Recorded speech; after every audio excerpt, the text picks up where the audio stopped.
Hello, welcome to Ra El Bull. I'm a professional astrologer and holistic wellness practitioner. Thank you so much for choosing to spend these precious minutes of your time with me today.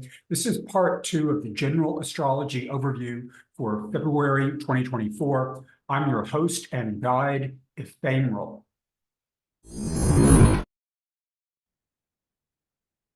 I've created a calendar for these monthly videos, which is free for you to access. You simply need to have Google Calendar installed on your device and subscribe to my website.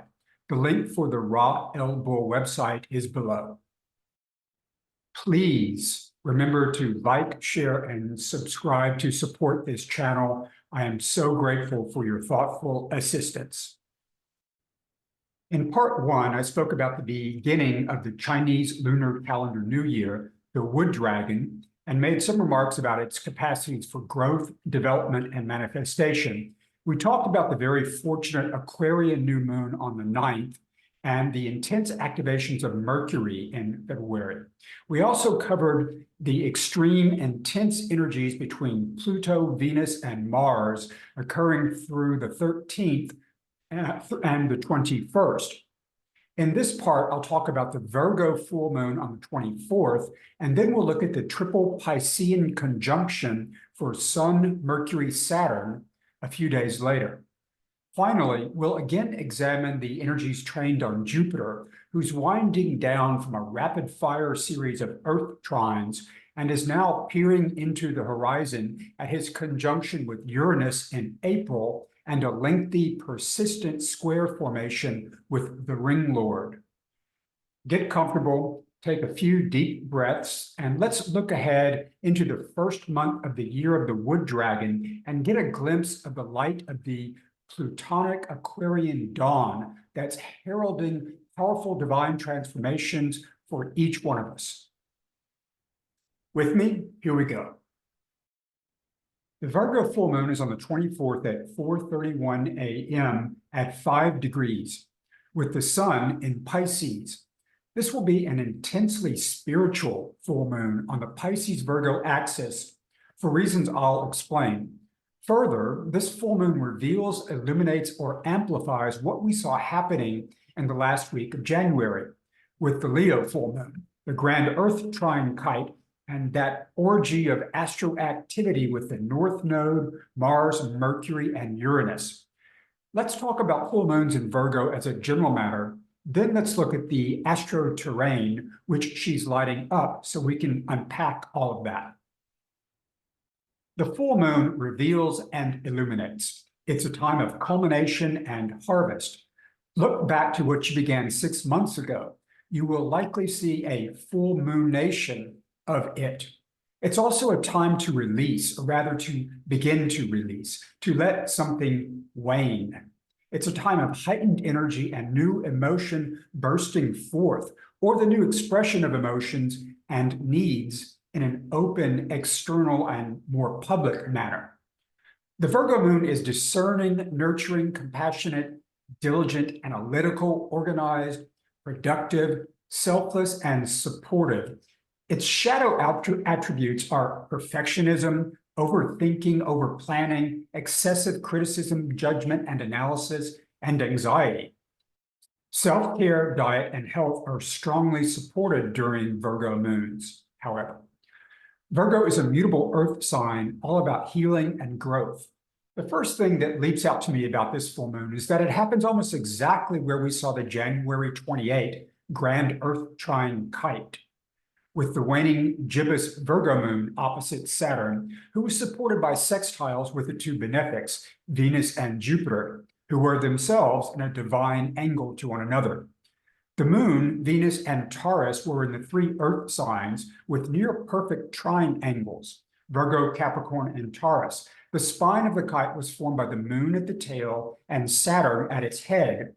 Saturn was in Nakshatra Shatabisha, the lucky star of hidden things.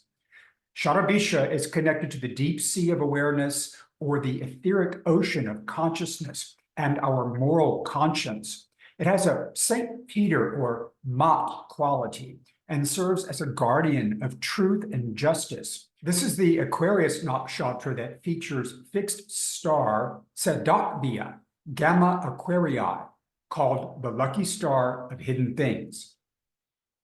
Parenthetically, in 4 days, the Sun, Mercury, and Saturn will conjoin here in this nakshatra. Much more about that in a few minutes. Now, on the date of the Virgo full moon, the spine of the kite is formed by the Sun, which has replaced Saturn in Pisces, and the full moon, which sits at the tail where the January waning gibbous moon was. Whatever came up for us in late January could be fully illuminated or revealed now, or perhaps reach a culmination point now at the Virgo full moon. If Sadokbia is in its full power, we should expect a lucky discovery of some kind on this full moon or within the following 30 days, or by Saturn's rebirth happening in mid-March. He goes invisible to the naked eye a couple days after the full moon. The full moon itself is stationed in Nakshatra Magha, associated with our ancestors, our guardian angels, our social and moral responsibilities, our connection to the higher realms, our true and eternal nature, and our detachment from worldliness. It's connected with magnificence and royalty, and also speaks to things of immense size and scale. It challenges us to view our participation in the great wheel of life, the spiritual and evolutionary cycles of humanity. We're reminded of the immensity of the void, of the womb of the dark mother who births all form, in which lies all awareness and material things, and in which the light of creation arises, giving birth to all things in all realities. As I said, intensely spiritual. And let's not forget, both the Sun and Piscean ruler Neptune are now in Pisces, the most spiritual of all zodiac signs. The Sun supercharges the energies of whatever sign or house he occupies. In Pisces, the Sun means recharged and re-energized spiritual connection, ascension, heightened awareness, Christ consciousness, gnosis, illumination, heightened empathy and compassion, largesse, deep reflection, unity consciousness, boosted imagination, surges in creativity. There are shadow attributes, of course, which I'll shine a light on in a second. Before that, there are two more super magical things about this moon I would like to share with you. It would be extravagant for me to overlook some glaring numerological signposts here. This full moon is at 11 degrees 11 minutes, Leo Aquarius sidereal, with Pluto at 7 degrees Capricorn. 11 is the number of the higher self and ascension consciousness, or gnosis, the spiritual states I just described. It's also the number of the spiritual teacher, the Buddha, the ascended master, and Christ. 7 is the single-digit integer that most fully embodies magic and mysticism for a variety of reasons. Let's briefly note this full moon occurs on a universal day number 7. Additionally, 7's magical character is reflected in its status as the denominator of pi. Speaking of which, where is Black Moon Lilith at this time? That astrologically calculated lunar point, which holds the deepest and darkest portal into the shadow realms, ruled over by the High Priestess, the guardian and oracle of our wildest and most illicit power, the high muse of our most arcane, alluring, and exotic creativity. Well, she's at 22 degrees Leo in the sidereal. 22, besides being the numerator of transcendental number pi, 22 is the master builder number holding the resonances of diplomacy, balance, partnership, conviction, dream manifestation, power, accomplishment, and soul purpose. I spoke about pi at some length in my December general astrology video in connection with the mystical Mercury Cazimi on December 22nd. Mercury is going direct at 22 degrees Sagittarius on January 2nd and exiting the post-retro shadow zone on that epic day of January 20, when Pluto entered Aquarius and numerous other astro transits occurred. 22 is the why of our existence, who we are, and that which we came into the realm of time, space, matter, and energy to do. I see number 7 as the total package of our equipment and instruments that empower us to do those things, including especially the total complement of spiritual power, intuition, vision, and magical sight, our dragon's blood powers. At 22 degrees sidereal Leo, Black Moon Lilith is in Nakshatra Purva Falguni. This lunar mansion is guess what number in the nakshatra wheel? If you said 11, you'd be correct. This nakshatra is a perfect companion to Master Builder number 22. It also embodies qualities like compromise, diplomacy, compassion, and partnerships. But also, it speaks to relaxation, recreation, and regeneration of vital energy. So that's a mothership full of 11, 22, and 7 numerological astrocraft. As I said, this is an intensely magical day that involves not only the Sun, the Moon, and Black Moon Lilith, but draws in the power of Saturn, Jupiter, and Venus, who activated these points in the last few days of January. A few minders here. I mentioned the shadow attributes of so much power amassing in Pisces, which is hosting the Sun, Saturn, and Neptune, soon to be joined by Mercury. Let me quickly expand on that. We need to be vigilant about some things. First, Pisces can generate confusion, illusion, and delusion. We can lose our borders, our boundaries, and become susceptible to external emotions, viral memes, and toxic conditioning, programming, and manipulations. We can become overly emotional, oversensitive, even docile to the point of submissive. Also, we can feel vulnerable and impotent. So understand that these are the waters we'll be swimming in from the 18th of February until the spring equinox, when the Sun enters Aries. So what else is happening around the full moon? There are 2 additional transits. First, Venus in Aquarius squares Jupiter in Taurus on the 24th at 10 degrees, 30 minutes. As I said, we saw a gorgeous trine between the 2 benefic planets on the 28th of last month as part of the Grand Earth trine kite with Saturn and the Moon, as the Mercury, Mars, Uranus, and Uranus North Node festival of conjunctions, trines, and squares was unfolding.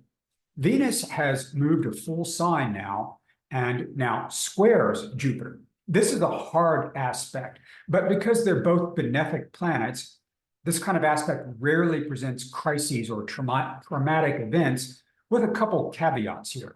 First, we can be pressured to make a choice or confront an unpleasant reality related to our relationships, values, or aesthetics due to some drive for expansion, abundance, or seizing an opportunity. Or our optimism or joy might come into conflict with our relationships, aesthetics, or values. A second caveat about Venus square Jupiter. Hard angles between these 2 planets always hold the potential for excesses and overindulging, whether it's food, drink, love, pleasure, or money. Jupiter in Taurus points to expansion of money, material goods, and possessions, as well as food and sensual pleasures.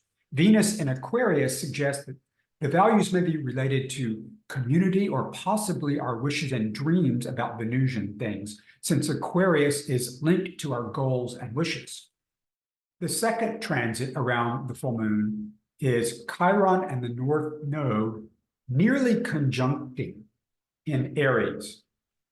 At this time, Chiron, the wise wounded healer within us, and Rahu, the North Node, or the head of the dragon, which represents our growth, evolution, path forward, and our deeper purpose, our dharma, are now almost conjunct, which will be exact on March 5.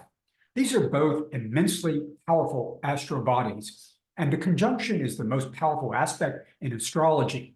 It's a reset and the beginning of a new cycle for the planets involved. So it is a granddaddy of all angles.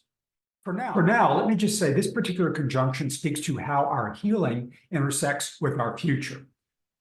I'll say much more about that in March. Also, we should observe that this near conjunction is taking shape during the Virgo full moon. Virgo is about support and nurturance and growth, and the moon embodies our home, childhood, intuition, and our needs. We could sense a strong illumination about how we might walk into our future with new healing and new means of growth and support. We might also have a powerful psychic or intuitive epiphany about things preventing our recovery and undermining our growth and wellness. On the subject of potent downloads and our future, let's examine what happens 4 days after the Virgo full moon at the 9 to 10 degree point of Pisces.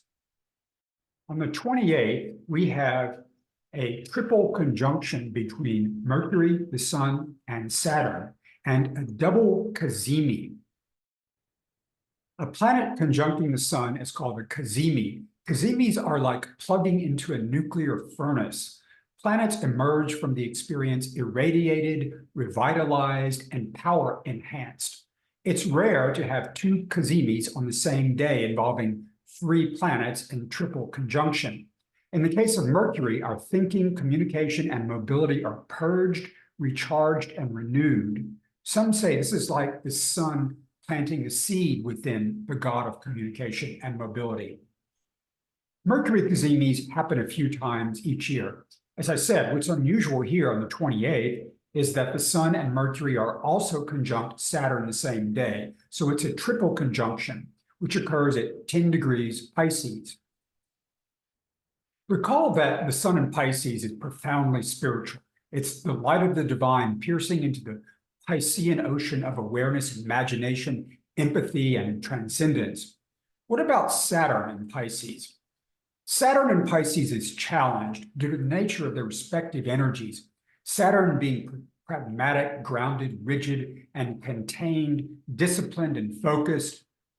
Pisces being mutable, boundaryless, diffuse, formless, and transcendent. As a solar energized and illuminated Saturn will have a clearer, more sharply defined picture of the challenges at this time, especially when mental Mercury's powers are enhanced by the Sun. Saturn is grounded and practical. The Sun is our ego and identity, and Mercury is our thinking and communication. This blend of energies is very often about progress, execution, implementation, and production. If the Sun is our willpower and desire, and Mercury is the planning, strategy, and process, Saturn is the boots on the ground, the rubber meets the road, the shovel breaking the dirt. Although conjunctions can be very empowering, this triple conjunction is a hard aspect, and we might find ourselves with a brilliant insight or epiphany from the Mercury cazimi, but find ourselves locked out by Saturn in some way, or find our hands are tied, or that we have impediments standing in the way of our execution or manifestation. Saturn is the bearer of restraints, constraints, rules, regulations, authorities, red tape, and so on. So the hurdles standing in our way and the training or effort that may be necessary for our success may come into focus. We'll need our positive outlook powers at this time, probably. I'll say more about the Mercury cazimi epiphany phenomenon in a moment. Both these cazimis are superior ones, which means they're on the opposite side of the Sun from the Earth. For Mercury, this strongly suggests mobility and day-to-day travel may be in play, or it could mean our communication with the public or community rather than close personal communications. We might also have powerful insights about institutional matters, laws, rules, regulations, and such that promote the public good or embody the Piscean spiritual values. If you have planets or key points in your natal chart around 6 to 12 degrees of the mutable signs, Pisces, Gemini, Virgo, Sagittarius, you'll feel the impact the most. This probably sounds like a world of universal indifference and an impersonal and callous set of astrological transits. And to a degree, to some extent, I expect that it will be. But I'm bringing you some wonderful and uplifting news about this possibly arduous and unsympathetic bundle of energy. Two key qualities about this cluster of transits I think are very inspiring. First, all this double cazimi action with these triple conjunctions occurs, as I said, in Shadabisha, the lucky star of hidden things, connected to the deep sea of awareness and our moral conscience. This is where Saturn raised the head of the Piscean kite last month, and where the sun shone its light on the full moon in Virgo just 4 days prior to the double cazimi. We might now be fortunate enough to reap the reward or feel the benefits of our actions around the end of January. Let's look at the final two aspects in effect at the end of the month so we understand two additional divine rays of light supporting us during these final days of February.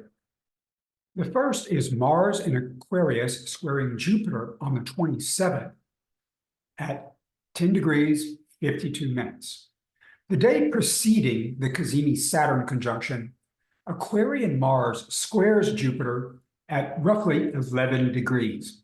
We can expect our passion, vitality, ambition, assertiveness, and sex drive to amp up for a couple of days or so, which is all generally positive and enjoyable, perhaps.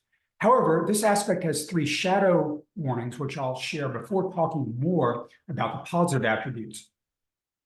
Jupiter might overstimulate Mars' aggression and assertiveness, so we could see overheated rhetoric or even violence at this time. This transit can also mean excess, indulgences, or even accidents in marching matters and fields like law enforcement, the military, fitness, exercise, and athletics. Be careful about physical activities around the 27th. Jupiter is connected to long-distance travel and higher belief systems, including spiritual ideals. All these matters can meet some conflict or pressure point, or we might feel motivated to make a choice or neutralize the tension in some way. Whenever spirituality, mysticism, or magic is concerned, I always pay close attention to the key spirit numbers, including number 11, which is the degree point where this occurs. If you find you need guidance or support, my sense is that calling your spirit guides, whatever or whomever they might be, is likely to be a swift and effective means of getting relief or assistance.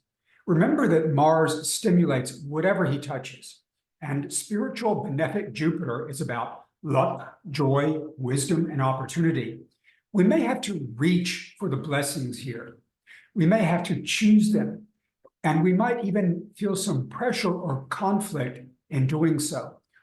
So don't despair or wallow or fret, because an activated Jupiter is here and wants to help.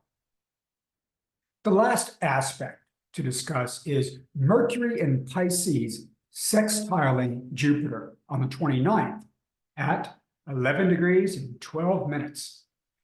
2 days later, on the 29th, our newly purified and recharged Mercury sextiles the greater benefic Jupiter in Taurus, further enhancing our mental and communication abilities and blessing our mobility and transportation concerns. Jupiter is the traditional ruler of Pisces, where Mercury is separating from the Saturn conjunct cazimi. So this is very auspicious. Moreover, this transit too is at 11 degrees. So again, reach out to your angels, power animals, source energy, or whatever your connection to the divine is. As I pointed out earlier in connection with the full moon, if you have planets or key points in your natal chart around 6 to 12 degrees of the mutable signs, you'll feel the impact the most. But the great news about this Mercury sextile with Jupiter at 11 degrees is that all of the mutable signs are ruled or co-ruled by Mercury or Jupiter. So if you're feeling the impact more because of your natal chart's mutable energies, you're also feeling the blessings of this sextile more. Pay attention to these time periods. The Mercury cazimi is exact, that is, within a 17-minute orb of the sun on the 27th between 9:05 p.m. Pacific and the early morning hours of the 28th, 4:21 a.m. Pacific. The second date to remember is the 29th at 1:52 a.m. Pacific. The Mercury sextile with Jupiter is exact at that moment. You should expect some strong realizations or downloads in this roughly 29-hour period. And note the 11 again. Also note the calendar days 27, 28, and 29. Those numbers reduce to 9, 10, and 11. In a magical, reflexive manner, we can see those are the key degree points of this transit cluster, 9, 10, and 11. So look at your 9th, 10th, and 11th houses. These might all be in focus at the end of February. Saturn is linked to the 10th and 11th houses, Jupiter to the 9th and 12th, and the 12th house is linked to Pisces, which is where the double cazimis occur. A final point here, we might have some pressing Saturnian, Mercurial solar challenges during this double cazimi, which is alleviated, uplifted, and possibly transmogrified into a wonderful blessing by the month's end or by the rapidly approaching conjunctions of Jupiter-Uranus, Mercury and Uranus, and Mercury-Jupiter over the next 4 months. So that wraps up my overview for February 2024. It's a month thoroughly infused with ascension consciousness and higher self activations, in addition to the energies of a potent Aquarian New Moon and the Pluto-Venus-Mars menage a trois I spoke at length about in part 1. If you need to know how to discover where your houses fall within your natal chart, you can visit any search engine site and type free natal astrology chart. You'll have to key in your birthday and time if you know it, and your place of birth. I recommend choosing the Placidus or whole sign house system. If given a choice, I'd start with tropical Western astrology rather than Vedic or sidereal. Or you can visit my site listed in the description below if you'd like your chart prepared by a professional astrologer. This video has provided some broad and generalized astrological advice. If you'd like customized and focused advice about a particular event or undertaking, please contact me using the information below, and you can place an order directly on my site. In addition to natal chart and electional chart services, I also provide Sophianic spirituality, higher self activations, and general consultations for spirituality, health and wellness, and career. You can also schedule time for a one-to-one consultation with me directly on my site. If you're in the Los Angeles area, please take a look at the online group I organize, the Los Angeles Shamanism Meetup Group. We have our first meeting on February 11 in West Hollywood. I'll provide a link for that below.